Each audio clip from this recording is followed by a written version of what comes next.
Hello and welcome to another video from the Fantasy Legion. I got Sean and me again. Fantastic to be back, Al. And what's the video now? What are you planning? Right, well, this for is me now? another very, very tricky fantasy conundrum, and it gets Great. trickier and murkier by the minute. It's always been murky anyway. It's hard to trust anyone or anything that New England do. You've baited my appetite. Who are we talking about? We're talking about the New England backfield now. We've got we've probably got four people to discuss here. So we've got Tony Michel, he's sort of the first and second down running back. He's on PUP. There's worry that he won't be there for week one. You got Rex Burkhead, who's been sort of knocking about for the last few years. Never really. He had the odd week of being fantasy relevant, but he's still there. You got Damian Harris, the rookie from last year. Now, from all accounts I've been reading, he's been making great strides coming forward, which is upsetting because you drafted him in our big league on Saturday. So, I know. Yeah. And they're saying, watch out for Damian Harris, see what he can do.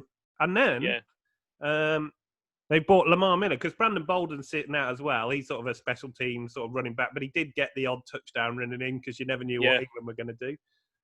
He's sitting out the season, so they got Lamar Miller in as well. That's why I kept Lamar Miller in a few dynasty leagues because, he was a good, talented player before he had his injury.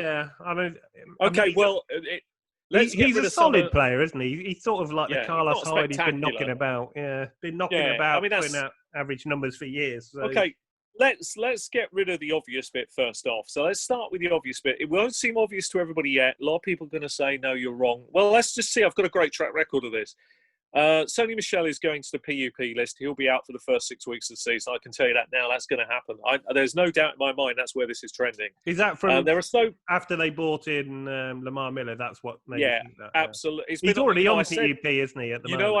I said this to you before it actually happened with Lamar Miller. I said I believe he's going to the PUP list. I believe he's going to be out 6 weeks, and then they brought in Lamar Miller. Now I know he's going to be out 6 weeks. Because they're already considerably concerned about him. Now, Lamar Miller brings an old veteran's head to a position. And he isn't that old. You know, he isn't like pushing 30. He's a player that's coming back from quite a serious injury.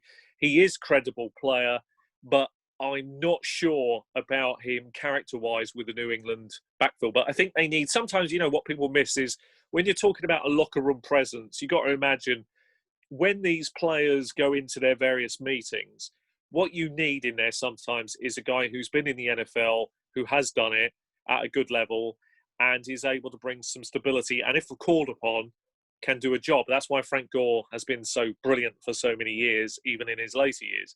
Lamar Miller brings a bit of that. But I think the interesting player to watch this year, I think Lamar Miller, is one player that, certainly can get work and could lead the backfield there. It's possible. It's not impossible.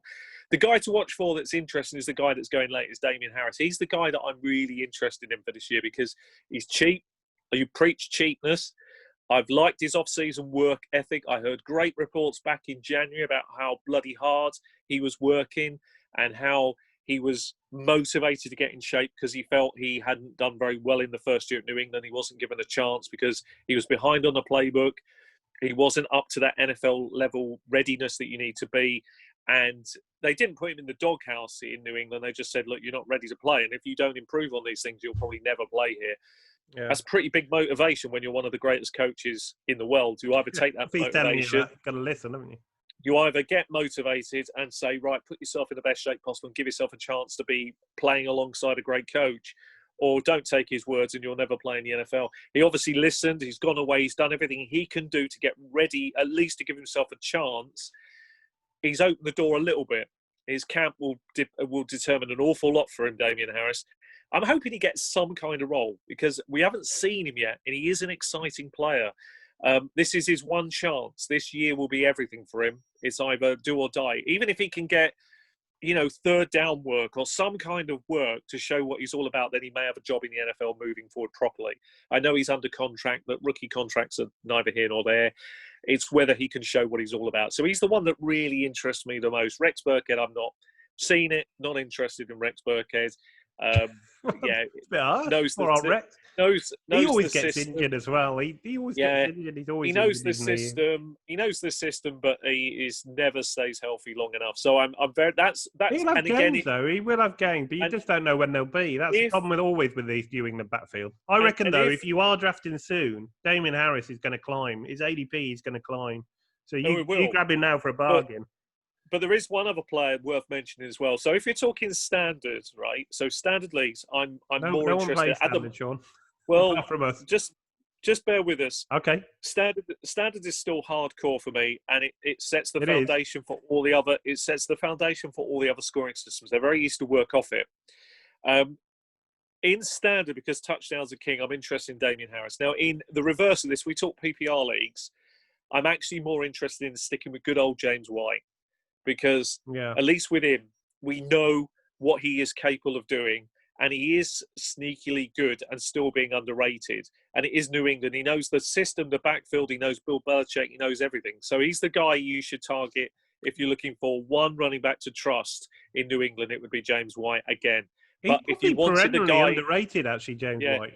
If you want a guy that has the potential to be a skyrocket that could come out of nowhere and do really surprisingly well, it would be Damian Harris. But draft with caution, don't overpay. And if his price does climb, as Al says, be very careful. You have a solid team before touching any part of this backfield. So don't only take it as a flyer. It's murky every year, isn't it? So very much. I don't mind what you're going to get. I don't mind. In the league we drafted, it was very big league, 16-man league, standard scoring.